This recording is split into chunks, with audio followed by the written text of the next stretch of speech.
All right, welcome to The Explainer. Today we're going to talk about a city you think you know, Kingston upon Hull. Now, it's a place with a bit of a reputation, but as you're about to find out, reputations, well, they can be dead wrong. You've probably heard this line before, right? It's from the famous poet Philip Larkin, who lived and worked in Hull for 30 years. And that one quote, man, it just stuck. It's kind of defined the city for generations, painting this picture of a grim, forgotten corner of England. But what if I told you that's just wrong? That it's a tiny, misleading snapshot of a much bigger, crazier, and way more defiant story. We're talking kings, revolutionaries, secret inventions, and an unbelievable resilience that's been hiding in plain sight this whole time. Let's start with a number, 95%. Just let that sink in for a second. That's the percentage of houses in Hull that were either damaged or completely destroyed during World War II. A level of devastation that was second only to London. Yet, for decades, it was a national secret. And honestly, that's just the beginning of the story. Okay, so let's get right into it. Because Hull's history of defiance, it starts way before the 20th century. It actually starts with a single event that basically plunged the entire country into civil war. See, Hull wasn't just sitting on the sidelines of history, it was right in the middle of it, making things happen. Ever since King Edward I set it up as a strategic port, it was a big deal. By 1642, that meant it had a massive arsenal of weapons, an arsenal the King, Charles I, desperately needed. The only problem for him, Hull had other ideas.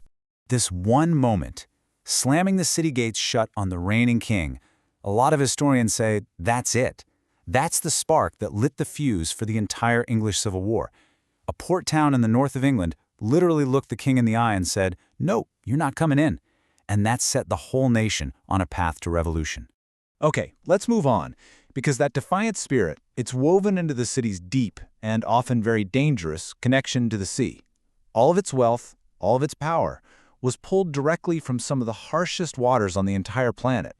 For literally centuries, Hull was an absolute economic powerhouse. First, it was the world's capital of Arctic whaling. The oil processed in its factories, it literally lit up the homes and streets of industrial Britain.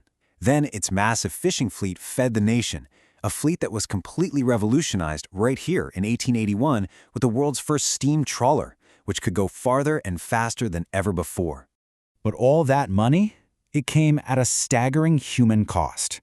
And in 1968, after a series of horrific disasters killed 58 men in just a few weeks, the women of Hull had had enough. Led by a woman named Lillian Big Lil Beloka, these fishermen's wives took on the establishment. They stormed offices, they marched on Parliament, and their campaign was so powerful it actually forced the government to change the law, bringing in safety reforms that have saved countless lives at sea ever since. Now, this is where it gets really interesting. Beyond all the big historical dramas, Hull is just, well, it's kind of weird. It's packed with these little secrets and quirks you just won't find anywhere else. A city that's always done things its own way. So, for example, if you go to Hull, you won't see one of those classic red phone boxes. Not one.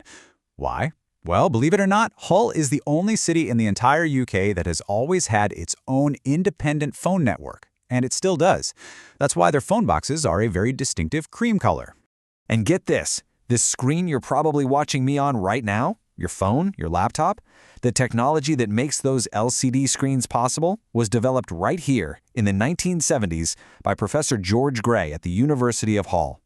A world-changing invention from a city most people had already written off. And the city is just full of these little oddities. Tucked away in the wall of the George Hotel, a historic old pub, you can find England's smallest window. It's barely a slit in the stone.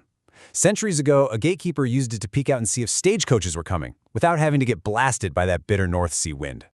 And if that's not enough, Hull even has its own lost city, a real-life Atlantis of the Humber. A medieval port called Ravensur-Odd was once a huge rival to Hull, but the whole town was built on a sandbank, and in the 14th century, the sea just took it back. The entire town gone, swallowed by the waves. And all of this brings us right back to where we started.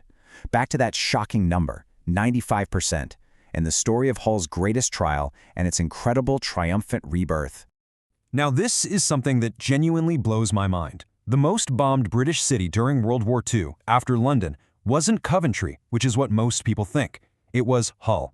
Because its port was so strategically important, it was a top target for the German Air Force. But here's the craziest part. For decades, almost nobody knew.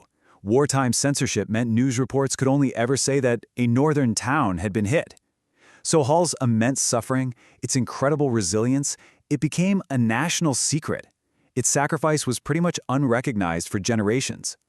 But out of all that destruction, something amazing happened, a rebirth. And it all came to a head in 2017, when Hull finally stepped into the spotlight as the UK City of Culture. And look, these aren't just numbers on a chart. They represent a city finding its voice again. Over 5 million visitors, a massive economic boost, and maybe most important of all, 75% of residents said they were proud to live in Hull. They were finally telling their own story.